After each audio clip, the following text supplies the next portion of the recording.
মেজবা। ধীরে ধীরে গিটারে সুর উঠালো। মেজবা চোখ বুজে গাইতে লাগলো গান। আকসা মুগ্ধ হয়ে ওর গান শুনলো। এত সুন্দর কণ্ঠস্বর, এত সুন্দর ভাবে কেউ গান গাইতে পারে? অন্তর থেকে না আসলে এই গান এত সুন্দর ভাবে গাওয়া যায় না। শুনেই বোঝা যাচ্ছে মেজবা গান গায় নিয়মিত এবং ওর গানের কণ্ঠ মারাত্মক। আকসা আবারও মনোযোগ দিল। মেজবা গাইছে। মেজবা একটুখানি থামলো ও তখনও চোখ বুজে রয়েছে। এবার আরো বেশি গলা ছেড়ে গাইতে লাগলো। অসহ্যকর সুন্দর। লোকটা বোধহয় সিঙ্গার হতে যেয়ে ভুলে আর্মড অফিসার হয়ে গেছে। এই পর্যায়ে এসে আকসার মনে হলো মেজবার কি বুক ভার হয়ে আসছে? মেজবা কি অনেক বেশি যন্ত্রণা এবং ভেতরে হাহাকার নিয়ে গানটি গাইছে? না হলে একটা গান এতটা বেদনাদায়ক মধুর কেন শোনাবে? এর আগেও তো বহুবার স্কুলের সাংস্কৃতিক অনুষ্ঠানে এই গানটি শুনেছে মেজবা। কই তখন তেমন অনুভূতি হয়নি।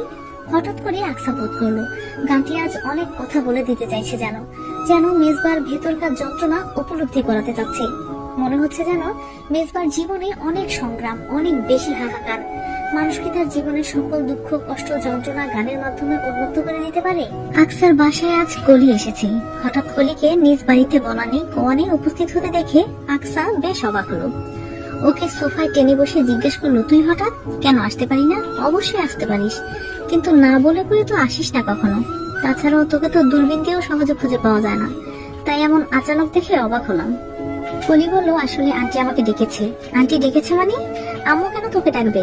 আন্টি কল দিয়েছিল আমাকে, বললো কি একটা জরুরি কাজ আছে, আমাকে আসতে হবে, তাই সকাল সকাল চলে এলাম। কারণটা কি? আকসা পুরো কথা শেষ করার আগেই আয়েশা বেগম ড্রয়িং রুমে এসে কলিকে দেখে বললেন, ও তুই চলে এসেছিস মা, বস, আমি চা নাস্তা নিয়ে আসি। আয়েশা বেগম রান্নাঘরে চলে গেলেন। আকসা কলির কাছে ঘেঁষে ফিসফিসিয়ে বলে উঠলো, আম্মু কেন ডেকেছিল তোকে? কারণটা তো জানি না, আন্টি বললো আসার পরে জানাবে। তোকে তো আম্মু এভাবে কখনো কল দিয়ে ডাকে না, তাই ব্যাপারটা কেমন অদ্ভুত ঠেকছে। আকসা চিন্তায় বললো, কি এমন কাজ যার জন্য এমন জরুরি তলব? এরই মধ্যে আয়েশা বেগম ড্রয়িং রুমে আসলেন চা নাস্তা নিয়ে। টি টেবিলের উপরে ট্রে রেখে সামনের সোফায় বসলেন। কলিকে জিজ্ঞেস করলেন, তারপর বল মা, দিনকাল কেমন চলছে? আলহামদুলিল্লাহ আন্টি, তোমরা সবাই কেমন আছো? এই তো বেশ আছি। তোর বাসার সবাই কেমন আছে রে? সবাই ভালো আছে। আয়েশা বেগম চায়ের কাপে চিনি মিশিয়ে চামচ দিয়ে নাড়তে নাড়তে বললেন, তোর সাথে আমার কিছু কথা ছিল মা। জি আন্টি বলো, কি কথা? আমাদের বাসায় আজ মেহমান আসবে বুঝলি, আমার আকসাকে দেখতে আসবে। এখন কথা হচ্ছে, আকসার তো তেমন কোনো বোনও নেই যে ওর পাশে থাকবে, এই সময় ওকে সাহায্য করবে। ওর কাছের মানুষ বলতে শুধু তুই আছিস, ওর সাথে থাকিস সব সময়, ওকে বুঝিস ভালোভাবে। তুই একটু আজকের দিনটা আমাদের এখানে থেকে যামা, বিকেলে বাসা চলে যাস। আমাদের আত্মীয় স্বজনেরা বিকালের আগে আসবেন কয়জন, কিন্তু এখানে তো বলতে গেলে আমি একা মানুষ, ইরফানের আব্বুও নেই দেশে, একা হাতে সবকিছু সামলানো খুব কষ্টকর হয়ে যাবে। তুই আকসার সাথে থাকলে তবুও সাহায্য হতো কিছু। কলি এবার নড়ে চড়ে বসে বলল, ও এই কথা আন্টি, কোনো সমস্যা নেই। আমি তো ভাবতেই পারিনি আকসাকে দেখতে আসবে আজ। আপনি চিন্তা করবেন না, আমি আকসার সাথে থেকে ওকে তৈরি করিয়ে দিব, সবকিছু ঠিকঠাক মতো হবে, নিশ্চিন্তে থাকুন। আয়েশা বেগম একটু চিন্তামুক্ত হলেন। গতকাল থেকেই এ নিয়ে চিন্তায় চিন্তায় তার রাতের ঘুম হারাম হয়ে গেছে। তার আত্মীয়রাও বেশিরভাগ দূরেই থাকে, তেমন কেউ কাছাকাছি নেই যে জরুরি তলবে এসে তাকে সাহায্য করতে পারবে। আয়েশা বেগম সকালে ইরফানকে বাজারে পাঠিয়েছিলেন, ইরফান আসলে তিনি রান্নার কাজ শুরু করে দেবেন। আয়েশা বেগম কলিকে বললেন, না হলে তুই ওকে নিয়ে ঘরে জামা, দুপুরের পর রেডি করিয়ে দিস। আকসা পুরো ঘরময় পায়চারি করছে আর দাঁত দিয়ে নখ কাটছে। কলি বিছানার উপর বসে একটার পর একটা বিস্কুট খাচ্ছিল। আকসাকে চিন্তিত দেখে প্রশ্ন করলো, তোর কি হয়েছে রে দোস্ত, এমন দার্শনিক হয়ে গেছিস কেন? কলির কথা শুনে আকসা চট করে এসে বিছানার উপর বসে বলল, ভাবছি। কি ভাবছিস? হঠাৎ আমাকে দেখতে আসবে কেন? দেখতে কেন আসে তুই জানিস না? জানবো না কেন, অবশ্যই জানি, তবে কথা হচ্ছে এমন হুট করে হচ্ছে কেন সবকিছু? আম্মু তো আমাকে আগে কিছু বলেনি, তার হাব ভাব দেখেও কোনো কিছু আন্দাজ করতে পারিনি, একদম স্বাভাবিক ছিল। কিন্তু কারা দেখতে আসছে, ছেলেকে, এসব কিছুই তো জানি না। কলি বলল, তুই বরং এক কাজ কর, আন্টিকে গিয়ে জিজ্ঞেস কর। আকসা কপট বিরোধ করে বলল, ধুর, কি যে বলিস না, আম্মুকে কি সবকিছু জিজ্ঞাসা করা যায় নাকি? কি নাকি ভেবে বসবে, তাহলে আর কি করবি, ওয়েট কর, বিকালে তো পাত্রপক্ষ আসছেই, তখন না হয় দেখে নিস। পাত্রপক্ষের কথা শুনে আকসার স্বাভাবিক মুখ কিঞ্চিত বিবর্ণ হয়ে গেল। ও বিড়বিড় করে কি যেন বলল, কিন্তু সেসব কথা কলির কান অবধি পৌঁছলো না। দুপুরের খাবার খেয়ে আধা ঘন্টা খানিকের মধ্যে বিশ্রাম নিয়ে কলি তাড়াহুড়ো করে আকসাকে তৈরি করতে শুরু করেছে।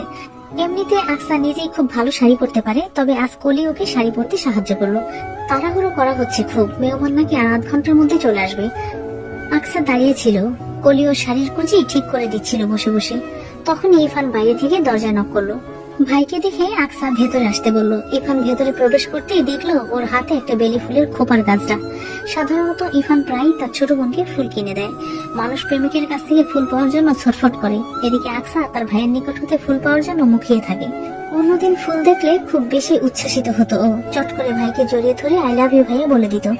তবে আজ সেসব কিছুই ঘটলো না। আকসার মুখের বলি রেখার ন্যূনতম কোনো পরিবর্তন ঘটলো না, বরং আগের মতোই নীল বিবর্ণ হয়ে রইল। ইরফান ড্রেসিং টেবিলের ওপর ফুলের গাছটা রেখে কলিকে উদ্দেশ্য করে বলল, বনুকে ফুলের গাছটা পরিয়ে দিও তো কলি, আর মুখে বেশি প্রসাধনী ব্যবহার করো না, আমার বোনকে ন্যাচারালি ভালো লাগে। ইরফান কলিকে বুঝিয়ে শুনিয়ে দিয়ে ঘরের বাইরে যাওয়ার জন্য পা বাড়াতেই আকসা পেছন থেকে ডাক দিল ভাইকে। ইরফান পেছনে ফিরে তাকাতেই আকসা ওকে জিজ্ঞেস করলো, হঠাৎ আমাকে দেখতে আসছে কেন? ইরফান একটু ইতস্তত করে বলল, আসলে তাদের একটু তাড়া আছে তো আকসা, এজন্য সবকিছু তাড়াহুড়ো করে হচ্ছে, না হলে আমরা সময় নিতাম। কারা দেখতে আসছে সেটা তো আসলেই দেখতে পাবি।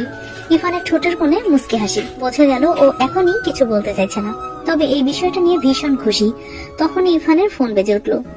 ও ফোন বের করে হাতে নিয়ে স্ক্রিনে দেখে বলল, এই তো আব্বু কল দিয়েছে, নে তুই আগে কথা বল। আকসার হাতে ফোন ধরিয়ে দিয়ে ঘরের বাইরে চলে গেল ইরফান। আকসা ফোন কানে নিয়ে বলল, আসসালামু আলাইকুম আব্বু, কেমন আছো? আলহামদুলিল্লাহ ভালো আছি আম্মু, তুমি কেমন আছো? এই তো ভালো আছি। দুপুরে খাওয়া দাওয়া করেছো তো ঠিক মতো? হ্যাঁ আম্মু, মাত্র খেয়ে উঠলাম। তুমি কি এখন তৈরি হচ্ছ? জি আব্বু, এখনো মেহমান আসেনি, এই তো এখনই চলে আসবে। আকসা ভালো করে বুঝলো ওর অজান্তেই সবকিছু হয়েছে এবং এর সাথে প্রত্যেকে সংযুক্ত, সবাই সবকিছু জানে। ইসাক খন্দকার ফোনের ওপাশ থেকে বললেন, কিছু কথা বলি আম্মু, শোনো। জি আব্বু বলো। বিয়ের এসব কার্যকলাপ যে আমরা খুব তাড়াহুড়ো করে করতে চেয়েছি তা ঠিক নয়, আসলে ছেলের জন্যই তাড়াহুড়ো করা হচ্ছে। ছেলের বাবা জানিয়েছেন ছেলের হাতে সময় খুব কম, এজন্য বিয়েটা তাড়াতাড়ি সারতে হবে। তাছাড়াও ছেলেটা ভালো বলে আমরা এই সম্বন্ধটা হাতছাড়া করছি না।